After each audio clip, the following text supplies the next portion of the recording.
By the time Marcus Reed turned into his driveway, the willows were already gone. 2 trees that had shaded the shoreline for half a century were reduced to torn stumps, wet sawdust, and broken limbs scattered across the grass. Tire tracks cut deep through the yard. Fresh wood chips clung to the bank. Branches floated in the shallows like pieces of a wreck. On the porch sat a single HOA notice. Clean, official, calm. It looked almost absurd against the destruction behind it. Marcus stood there with his keys still in his hand, staring at the raw circles where those trunks had stood that morning. Hours earlier, the lake had been framed by green curtains of willow branches. Now the water lay exposed, flat and cold behind the wreckage. That was the moment the dispute changed shape. It was no longer about landscaping. It was no longer about neighborhood rules. It became a fight over trespass, control, and a piece of property the HOA had treated like its own for years without ever proving it owned a single inch of it. The board believed it had removed a problem. What it had really done was destroy 2 beloved trees, cross a legal line it could not uncross, and ignite a battle that would rip through the entire neighborhood. Marcus did not know every detail yet, but standing in that ruined yard, he already knew one thing with absolute certainty. This was going to cost someone everything. 3 months earlier, Marcus had believed he had finally found a place where life could slow down. He was 38, recently rebuilt from a long divorce, and tired of the brittle rhythm of apartment walls, traffic noise, and temporary addresses. The house on the lake felt different the instant he saw it. Not flashy, not oversized, just calm. A clean cedar deck, a gentle backyard slope, water visible from the kitchen windows, 2 enormous willow trees leaning over the shoreline as if they had been guarding the property for generations. Those trees had been one of the reasons he bought it. On weekends, when his daughter came to stay, she would sit beneath them with a paperback while ducks cut silver lines across the surface of the lake. In the evening, the branches filtered sunlight into a soft green glow that made the whole backyard feel sealed off from the rest of the world. After years of noise and stress, that quiet felt almost unreal. The neighborhood looked polished enough to inspire confidence. Fresh mulch beds, matching mailboxes, trimmed hedges, freshly washed sidewalks.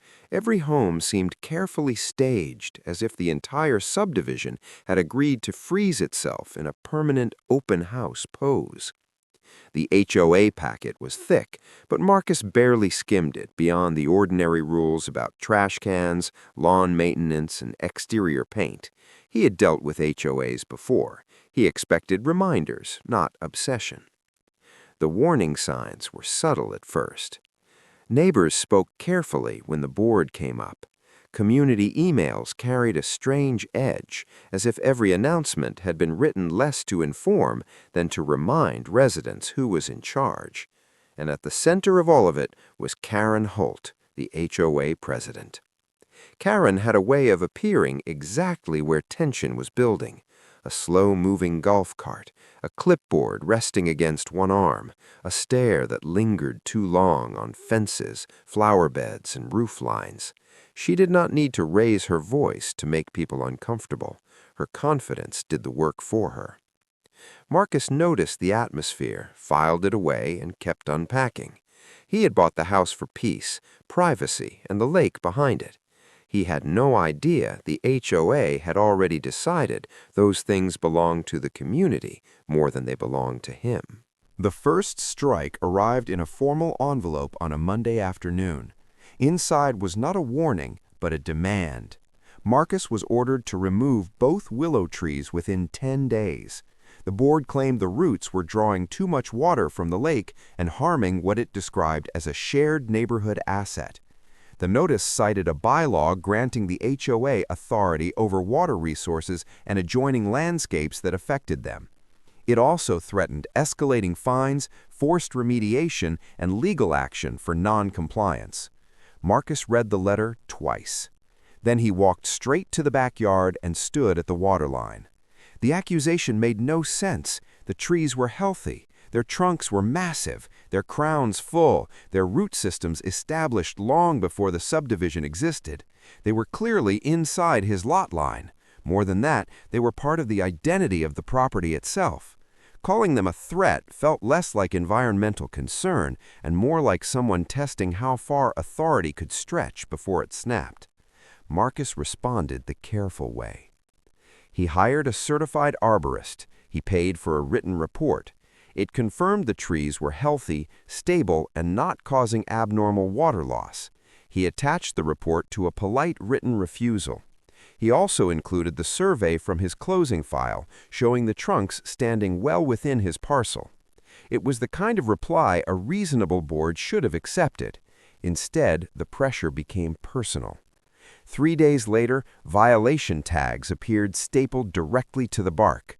Then came the first fine, then another. The message was unmistakable. The HOA was not interested in evidence, it was interested in obedience. After that, the harassment accelerated with machine-like consistency. Marcus began receiving violation notices every few days. One cited unauthorized shoreline vegetation. Another claimed the trees obstructed lake visibility for neighboring homes. Another accused him of interfering with a protected community feature. The fines climbed steadily, turning from an annoyance into a campaign. Karen made sure the campaign was public. She began showing up near his lot with 2 board members and a clipboard, pointing toward the shoreline while nearby residents pretended not to watch. A contractor appeared one morning to measure trunk diameter. Another crew pushed orange flags into the soil near the roots. Utility-style spray paint began showing up in the grass along the bank, as if the property were already scheduled for work. Then came the community email. It mentioned no name, but it blamed one selfish homeowner for declining water levels and suggested that one resident's refusal to cooperate was harming everyone else's enjoyment of the lake. In a neighborhood wired for gossip, that was all it took. By the end of the week, Marcus could feel the change. Curtains shifted. Conversations stopped when he passed. The yard had become a public argument. So he installed security cameras. That turned suspicion into proof. The footage showed board members entering through his side gate while he was at work. It showed them photographing his backyard, pacing the shoreline, and moving across the bank with the ease of people who had stopped pretending to respect a boundary. Marcus sent the clips to the HOA with a formal trespass notice. The board answered with more fines, more paperwork, and a threat to place a lien on his home. Then, on a gray Thursday afternoon, his camera feed went dark. Just like that. No warning, no signal, nothing. Marcus left work early with a knot in his chest that tightened at every red light. He saw the damage before he reached the driveway. A flatbed truck was pulling away from the property. The air smelled like fresh-cut wood and gasoline. The shoreline looked wrong even from the street, too open, too exposed. When he stepped out of the car, he saw it clearly. The willows were gone. In their place stood 2 jagged stumps, bleeding pale sap into the dirt. Limbs had been dragged across the yard, gouging the lawn. The bank looked stripped bare, as if something protective had been torn away. On the porch was another HOA notice. It stated that emergency removal had been authorized for lake preservation and that Marcus would be billed for the contractor cost. The cruelty of that detail stayed with him. They had entered his land, destroyed what he loved most about it, and then sent him the invoice. Marcus called the police. Officers documented the tire marks, the stumps, the unauthorized entry, and the damage to the yard. A report was filed. Photographs were taken. But when the paperwork ended, the answer was the same answer property owners hear every day when power hides behind procedure. Civil matter. That night, floodlights washed over the stumps while Marcus sat at his kitchen table staring through the window at the ruined shoreline. The first emotion had been shock, then grief, then rage. By midnight, all of it had hardened into something colder and more useful. The HOA had acted as if ownership were obvious. Marcus decided to verify it. The next morning, he drove to the county records office. For hours, he worked through deed books, plats, tax maps, and survey archives that smelled like dust and old paper. Most of it was tedious, some of it was confusing, but buried in the earliest records, he found the first crack in the HOA story. The lake was not identified as a community amenity on the oldest maps. It was listed as a private reservoir attached to a farm tract. He kept digging. By late afternoon, he found a deed from 1923, and that document changed everything. The 1923 deed was not vague. It conveyed the farm, the lake bed, and all associated water rights tied to the private reservoir. At first, Marcus assumed those rights had probably been split away during development. But as he traced the chain of title forward, transfer by transfer, parcel by parcel, a remarkable pattern emerged. Most of the old farm had indeed been carved up into suburban lots. One thing, however, had stayed intact through every sale. The lake rights followed the exact parcel Marcus now owned. Not part of it, not a shared easement, the entire lake, the bed beneath it, the water inside it, the shoreline attached to it. What the HOA had called a community resource for years was, on paper, private property. Marcus hired a property attorney known for loving ugly fights. Together, they assembled certified deeds, historical plats, surveys, and a current title analysis that tied the old reservoir directly to Marcus's lot. Then they filed suit for trespass, destruction of property, unauthorized entry, restoration costs, legal fees, and punitive damages. The HOA responded with confidence that bordered on comedy. Its lawyers leaned on the bylaw language about water resources and adjoining landscapes. The board carried itself like a group that expected a quick win over an ordinary homeowner. That confidence lasted right up until the evidence table began to fill. In court, Marcus's attorney walked the judge through the chain of title one step at a time: year, parcel, transfer, reservation, conveyance. Nothing rushed, nothing assumed, just a relentless paper trail leading to one conclusion. Then a licensed surveyor overlaid the historic legal descriptions onto a modern map and confirmed what the deeds already showed. The lake sat entirely on Marcus's property. The waterline the HOA had regulated, the shoreline it had patrolled, even the community dock residents had used for years. It was all on land the HOA did not own. The courtroom shifted the instant that reality settled in. Karen's expression tightened first, then the board members began rifling through papers with rising panic. Their attorney lost the easy posture he had carried into the room. What had looked like a routine HOA enforcement case now resembled a board explaining why it had ordered workers onto private property without verifying ownership. The judge asked one devastating question. Before authorizing entry, fines, and tree removal, had the HOA obtained a title review or survey confirming legal control of the lake and surrounding bank? It had not. That answer ended the illusion. The ruling was swift and unforgiving. The HOA was found liable for willful trespass and destruction of property.